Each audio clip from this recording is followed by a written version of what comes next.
Assalamu alaikum and good evening. You are watching HumSub.TV and I am Muneeb Hamid with the news. Prime Minister Shahid Khaqan Abbasi to allay lawmakers' concerns over Fatah law.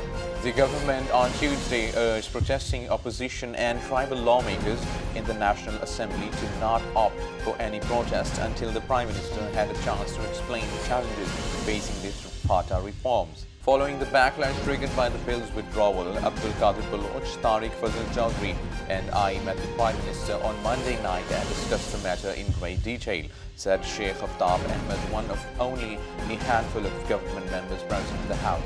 Since the Prime Minister is flying to Turkey and will return on Thursday night, he has asked me to invite the leaders of all parties to a breakfast meeting at the Prime Minister's chambers in the National Assembly, where this issue can be thrashed out, told the lower house. Supreme Court dismayed by absence of idols in Qatar's Raj temples. The Supreme Court on Tuesday expressed dismay over the absence of idols in the Sri Ram and Hanuman temples in the Qatar's Raj temple complex in Chhatwal and sought an explanation from the Evacuee Trust Property Board in this regard. A three-judge bench headed by Chief Justice Mia Saqib Nisar also ordered the closure of tube wells used by the Bestway Cement Factory, which is believed to be one of the industrial units responsible for the drying up of the Qatar's Raj pond, according to Hindu mythology. Qatar's Raj is the second most sacred Hindu site and dates back to 600 AD. The temple complex is built around the pond, which finds its origin from Kataksha, which is Sanskrit for raining eyes. The pond is believed to have been formed from the tears of Shiva after the loss of his wife. 12,000 police officials found delinquent in Sindh, Supreme Court told. The Supreme Court was on Tuesday informed by the provincial authorities that 12,000 police officials were found involved in misuse of powers and had patchy backgrounds, headed by Justice Faisal Arab and also comprising Justice Sajjad Ali Shah. A two-judge bench was hearing a case pertaining to the involvement of police in crime and its Karachi registry. At the outset of hearing, the Home Department placed on record a fresh report informing the court about the actions taken against the police officers with patchy records.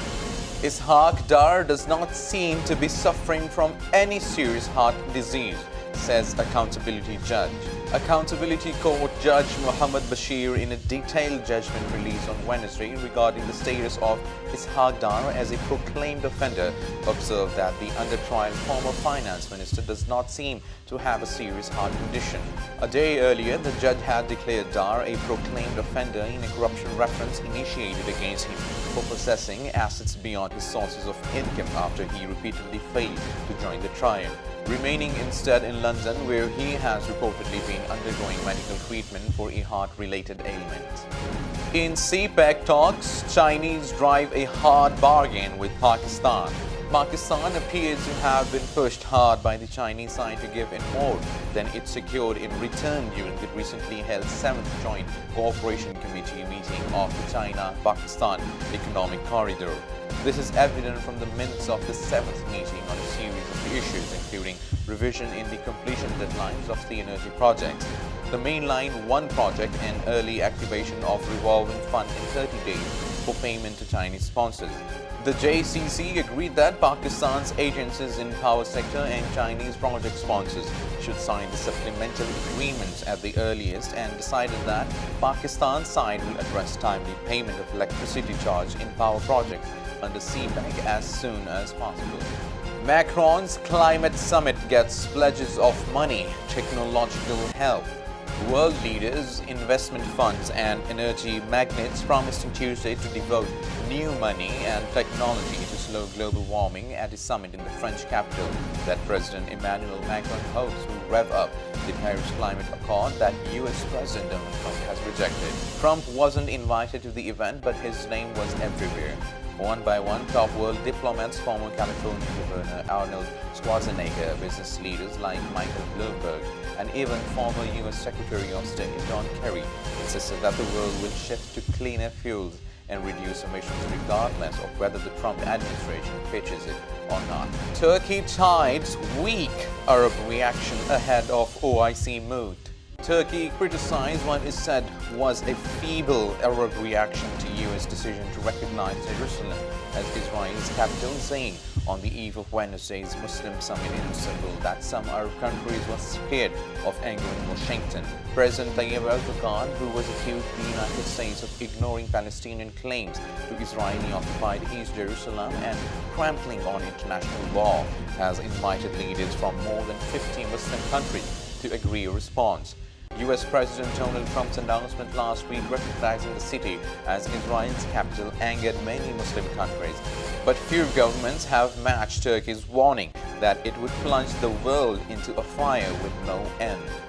Roy Moore defeat Democrat Doug Jones wins in Alabama Senate upset. Doug Jones has become the first Democrat in 25 years to win a U.S. Senate seat for Alabama after a bitter campaign against Republican Roy Moore. His unexpected victory deals a blow to President Donald Trump, who backed Mr. Moore, and narrows the Republican majority in the Senate to 51 to 49. With 99% of the votes counted, Mr. Moore refused to concede on Tuesday night. He fought a controversial campaign in which allegations surfaced of sexual misconduct with teenage girls. Mr. Moore, a firebrand conservative who has said he believes that homosexual activity should be illegal, has repeatedly denied the claims against him. Rebellion threat to European Union withdrawal bill. The government is facing the threat of a defeat by rebel backbenchers when MPs vote on its flagship European Union legislation led by the former Attorney General Dominic Grieve. The rebels want to insert a legal guarantee that MPs should get a vote on any final Brexit deal before it is finalized. The government has no majority in the Commons and is vulnerable to revolt by its MPs. Theresa May said the government was listening to MPs' concern. The UK is due to leave the EU in March 2019, and the EU withdrawal bill is a part of the government's exit strategy. It affects including ending the supremacy of EU law and copying existing EU law onto the UK Statute book, so that the same rules and regulations apply on Brexit Day. The bill is currently making its way through Parliament, where MPs from across the House of Commons have been trying to amend it. US ready for North Korea talks without preconditions, says Tillerson. The US is ready to talk anytime with North Korea without preconditions, says Secretary of State Rex Tillerson. His statement appeared to shift the US position away from the previous demands that North Korea must disarm before any talks can be held. But hours later, the White House said President Donald Trump's views on North Korea had not changed. North Korea's pursuit of nuclear weapons technology has led to heavy US-led sanctions against the regime. United States helicopter part crashes on Japanese school in Okinawa. Part of a US helicopter has crashed in a school in Okinawa, Japan, renewing tensions with the local population.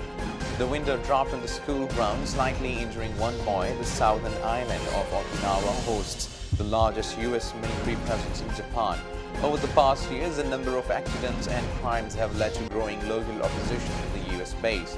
Japan's Chief Cabinet Secretary Yoshihide Suga said this sort of incident creates anxiety, and not only among those involved with the school, but the people of Okinawa, and should never happen. Rupee sees continued volatility. There was no sign of stability in the exchange rate on Tuesday as the rupee lost 1.8% value against the dollar. Players in both interbank and open markets struggled to assess the extent of the ongoing rupee slide as the currency depreciated on the third consecutive day. Neither bankers nor currency brokers seem to have any idea about where the exchange rate was likely to settle. The central bank, which said last Friday that the sudden movement in the exchange rate was market-driven, did not issue any instructions for banks amid volatility in the current market. Russia's Olympic body to back its neutral athletes at Pyeongchang. Russia's Olympic Committee agreed on Tuesday to support its athletes who chose to compete in next year's Winter Games in South Korea as neutrals following a ban on the Russian national team. The International Olympic Committee last week banned Russia from the Games, due to take place in Pyeongchang in February for what is called unprecedented systematic manipulation of the anti-doping system. Weather. More rain thunderstorm with snowfall over the hills is expected as scattered places in Malakand, Hazara, Peshawar, Mardan, Rawalpindi divisions, Islamabad, Upper Fata, Kashmir and Gilgit-Baltistan, whereas cold weather in Sindh and Balochistan. Foggy conditions are likely over plain areas of Punjab and Upper Sindh during night and morning hours. And that's all for now. For more news and updates, keep watching HumSub TV. Take care.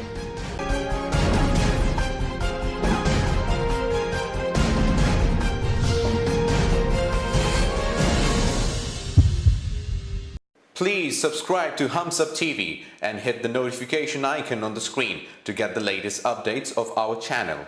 Thank you for watching HumSub TV.